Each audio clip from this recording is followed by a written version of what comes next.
पता नहीं कौन से थाना में एफआईआर किए हैं कि आज तक पुलिस को हिम्मत नहीं हुआ हमारे पास आने का। और इस राज्य में स्वास्थ्य व्यवस्था में अमंगल काल लाने वाले मंगल पांडे पर किस्तों में बढ़िया से उन लोगों का पर्दाफाश किया जाएगा। बिहार की जनता को उनका चाल चरित्र चेहरा कायदे से बताया जाएगा। नमस्कार, आरएन खबर पे आपका स्वागत है। मैं हूं दीपक प्रियदर्शी। बिहार की राजनीति में कुछ समय पहले तक प्रशांत किशोर और उनकी पार्टी जन सुराज को बीजेपी की बी टीम कहा जा रहा था और आज भी कहा जा रहा है।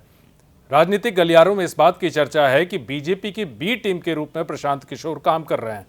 लेकिन जिस टीम के बारे में कहा जा रहा था और जिस पार्टी को लेकर प्रशांत किशोर और बीजेपी पर निशाना साधा जा रहा था, आज उसी के नेता प्रशांत किशोर के निशाने पर हैं।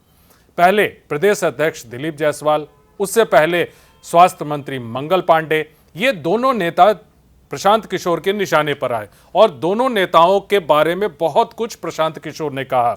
मंगल पांडे को उन्होंने अमंगल पांडे कहा, बहुत सारी बातें उन्होंने कही।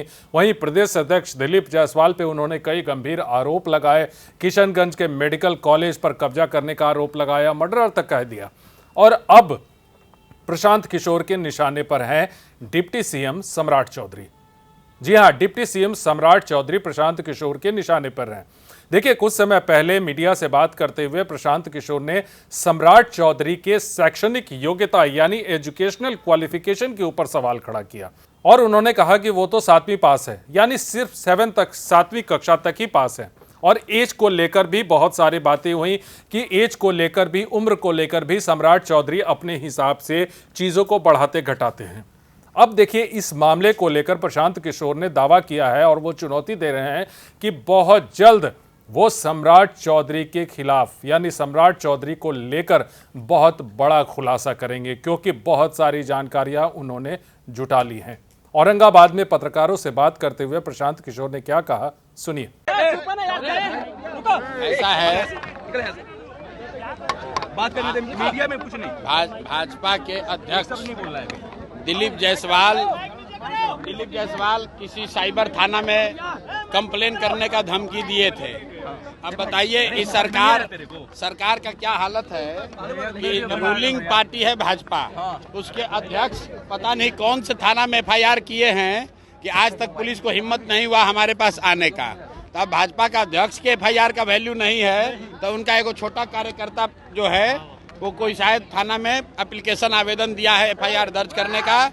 एफआईआर दर्ज होना नहीं होना वो पुलिस का काम है। लेकिन आपको बता देते हैं कि एफआईआर का जो विषय है, जो एफआईआर करने के लिए जो उस आवेदक ने लिखा है, आप लोग तैयार रहिए। सम्राट चौधरी पर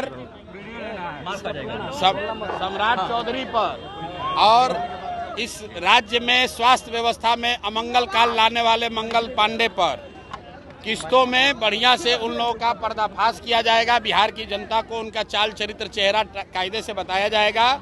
कल सम्राट चौधरी जी ने एक इंटरव्यू में बताया कि प्रशांत किशोर तो हमारे भाई हैं।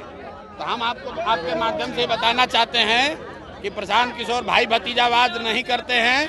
आप हमारे अगर भाई हैं वो ठीक है, भाई भी है तो भी अगर आपने जो गलती किया है वो छुपने वाला नहीं है, वो प्रेस के सामने रखा ही जाए। देखिए, प्रशांत किशोर के निशाने पर कई नेता आए हैं और तमाम ऐसे नेता हैं और सभी दलों के नेता हैं, चाहे लालू प्रसाद यादव हो, नीतीश कुमार हो, तेजस्वी यादव हो, चिराग पासवान हो या फिर बीजेपी के नेता। लेकिन बार बार ये कहा जा रहा था कि बीजेपी की बी टीम है प्रशांत किशोर और उनके लिए काम करते हैं। अब ऐसे में प्रशांत किशोर एक के बाद एक प्रदेश अध्यक्ष पर ही उन्होंने निशाना साध दिया, कई गंभीर आरोप लगाए और इस समय बेहद कद्दावर नेता के रूप में छवि है सम्राट चौधरी की, जो अभी डिप्टी सीएम है, और उनके ऊपर उन्होंने कई गंभीर आरोप लगाए हैं और बहुत जल्द कह रहे हैं, उनका दावा है कि एक बड़ा खुलासा करेंगे। अब सबकी निगाहें इस बात पर टिकी है कि क्या दिलीप जायसवाल की तरह सम्राट चौधरी पे क्या कोई बड़ा आरोप लगाने जा रहे हैं प्रशांत किशोर। वीडियो देखने के लिए धन्यवाद।